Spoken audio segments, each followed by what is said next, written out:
Hi, Courtney. How are you? Good. Good How's to it see you. going? Yeah. Nice to see Welcome to you. the place. Wow, look at these lilies. Aren't they Yeah, gorgeous? they really pop out. It's kind of a perfect time for them to come out. There is an abundance of great growers and green thumbs in the Okanagan, like Courtney, who barely had time to change out of his gardening clothes before Flower Power coordinator Deb McMillan showed up for a tour of his beautifully manicured property.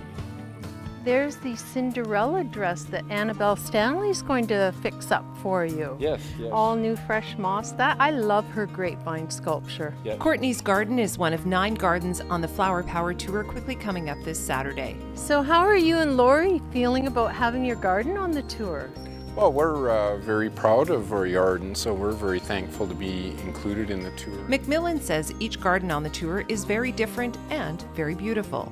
Gardeners, like flowers and foliage, are of many varieties and are looking for their own little corner of the natural world to perhaps reflect their likes.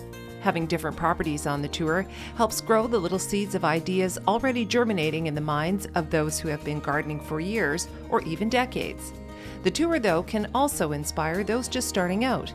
Looks like lots of lettuces coming up right now. And with the inclusion of a garden that provides produce for a winery restaurant, even those hoping to be able to start growing their own food can find tidbits of ideas. Speaking with you and going on the guided tour is going to be really, really popular on the garden tour. I think it's hard to live in the Okanagan and not become passionate about gardening. Maybe you don't start that way, and I certainly didn't, moving from Calgary, because there was such a short growing season here. But 25 years later, here I am organizing a garden tour. McMillan's stepdaughter's garden is included on this year's tour. This one is being called the Secret Garden for the Flower Power Tour.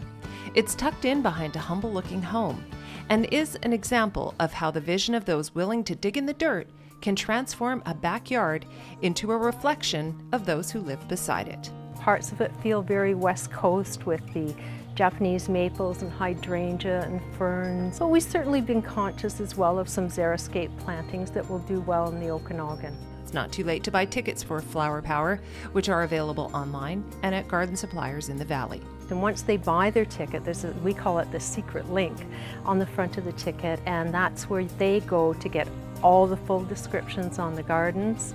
And it'll tell them that there's going to be artists and vendors and people making birdhouses and garden experts that they can pose their questions to. We're going to have Alex Fong set up over there with his paintings, and he might paint on site as well. From Kelowna, for Shaw, I'm Tammy Williams.